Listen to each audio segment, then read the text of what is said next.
The original SmartLipo, and I always point that out. SmartLipo is SmartLipo. It's not smart liposuction. And SmartLipo has been around for probably 10 to 12 years. It's been in Brazil, South America, Asia. I have actually seen it work. I've actually, when I used to travel, I used to go to like Korea, Japan, and actually seen it work. And the way they kind of initially, as it started out, it was done under local. They would put that laser cannula under the skin, help melt the fat, tighten the skin, and that's it. I think the big benefit is the skin tightening portion.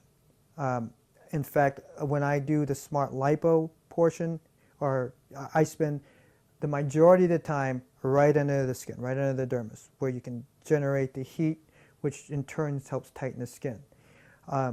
The deeper layers of the fat, I mean, you spend some time there, but you're going to also be able to get that with the standard liposuction portion.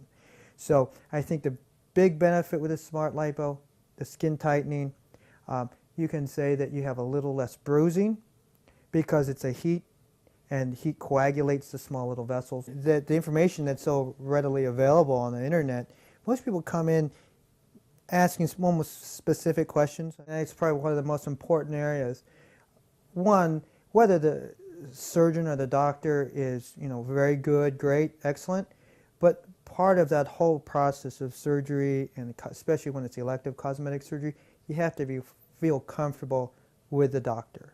You have to be, able to talk to him or her, voice your opinions, your worries. All I feel is I'm here to give them the information, to educate them, and let them make the informed choice in the decision.